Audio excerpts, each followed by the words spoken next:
Hello मित्रांनो, तो पुन्हा एकदा स्वागत आहे आपल्या यूट्यूब चॅनलवरती. आमची चर्चा चालू होती की आज कुठे जायचं. चर्चा पूर्ण होताच आम्ही आमच्या पुढच्या प्रवासाला निघालो. तर आज आम्ही आमच्याच गावातील एक प्रसिद्ध तलाव, पेशवेकालीन तलाव तर चाललेलो आहे. तर काय इन्फॉर्मेशन भेटेन आम्हाला की आम्ही तुमच्यापर्यंत पोहोचू. तर हे कमळाचं तळ आहे मित्रांनो. तर तिथे तर तुम्हाला पुढं मंदिर दिसत असेल. ते देखील स्वयंभू शिवलिंग आहे मित्रांनो. ते देखील ऑटोमॅटिक तयार झालेले आहे. तिथं पण चांगल्या प्रकारचं एक शिवलिंग आहे.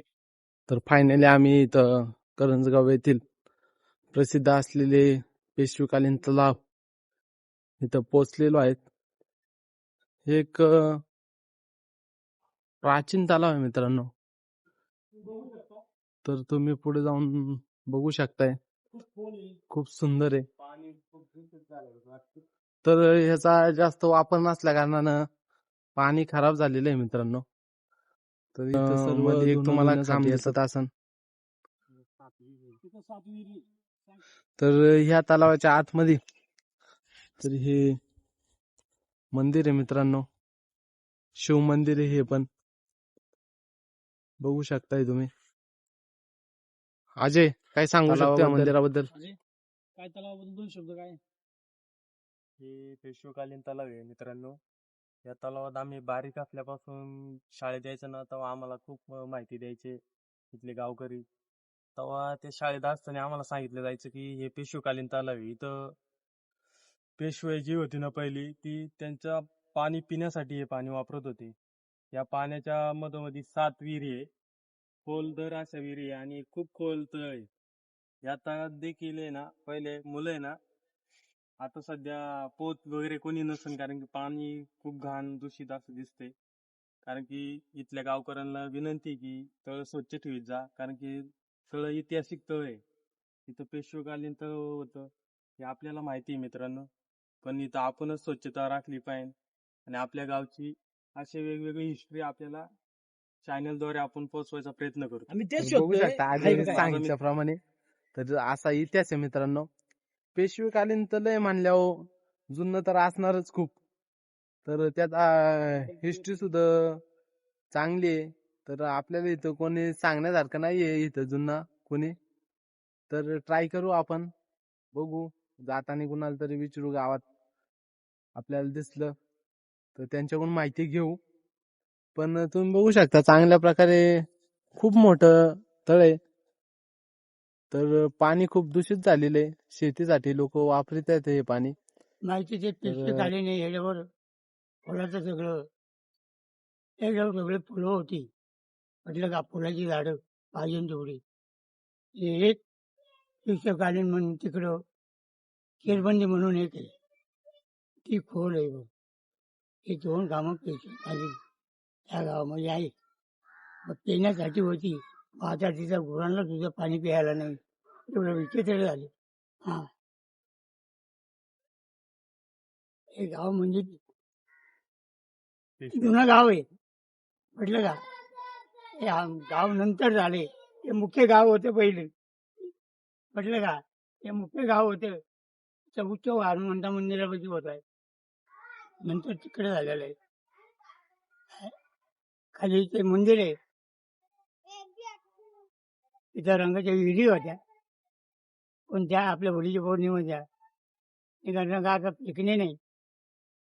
त्याच्यात तुम्ही आम्ही नेल्या दगडी नाही का काय आला तर ते अजून पुरावे आहेत तिथे. हा, कुठे न्यायचे माहिती ते मंदिर माहिती सांग कुठे न्यायचे काय सांगू बाळा आता कामाचं तेवढे एवढा कामाचं आहे का बाळा, एवढा कामाचं मग तो आता त्या आतमध्ये गज आहे त्याच्या. हा, हे बाबा धन्यवाद बाबा तुमचं. आता काय तरी. तर बघू शकता मित्रांनो तुम्ही हे एक शिव मंदिर आहे. शिवरात्रीला इथं खूप मोठ्या प्रमाणात गर्दी होते. इथं लोक येतात, दर्शन घेतात. इथं एक कुमार काका राहतात.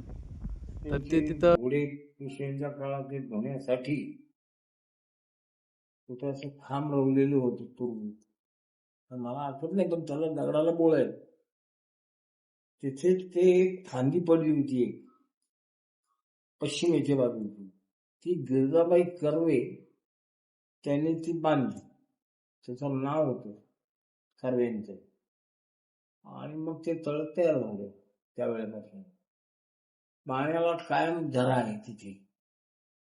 त्या मंदिरात त्या पेशवेकालीन तळ्याच्या शेजारी मंदिर आहे शंकराचं तिथे. ते मंदिर त्या काळामध्ये कोणी बांधलेलं होतं. 7, 8, 9 पिढ्या झाल्या.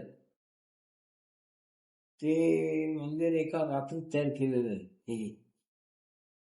आणि त्या मंदिराच्या मागे एक समाधी आहे. ती समाधी ज्यांनी ते मंदिर बांधलं त्याची ती समाधी आहे. तिथे आमची आता नवी पिढी आहे. नवी पिढी तिथे पूजा आम्ही करतो, दिवा लावतो, पूजा करतो. तिथे मोठा घाट होता, उतरायला घाट. तिथे गावकऱ्यांनी तो काढला, मोठा दगडी घाट होता, उतरायला पायऱ्या बिऱ्या सगळं. मध्ये एक खांब आहे. तो खांब त्याची तळ्याची उंची कळते पाण्याची, असा खांब होता. आणि त्या मंदिराला मग तिथे मंदिराच्या तिथे पहिले एक जिना होता. त्या जिन्यातून लोक उड्या टाकायचे पहिले, पूर्वी आंघोळ करायला काळ्या वरून. असं तर मोठे तळ आहे. पण त्याचे लिखाण माझ्याकडे ते आहे, आता कागद सापडण्यावर आहे. तुम्ही मध्ये खेप मारा, मिळाला तर तुम्हाला देतो. साधारण ते तळ किती जुनं असू शकतं? पेशवे काळात किती वर्ष झाले असेल साधारण? त्यांच्या काळात. आणि त्याच्या त्या काळामध्ये ते मंदिर आहे ना, तो पेशव्यांनी बांधलं. पेशव्यांनी बांधलंय का? ते इथे ब्राह्मण वस्ती होती 40 घरं. हो. त्यांना ते पाणी प्यायला म्हणून तळ बांधून दिलं, असं इथे आख्या आहे. चालन, धन्यवाद काका तुमचे. तर धन्यवाद मित्रांनो. लाईक, सबस्क्राईब, शेअर, कमेंट करा. भेटू आम्ही तुम्हाला नेक्स्ट ब्लॉगमध्ये. धन्यवाद.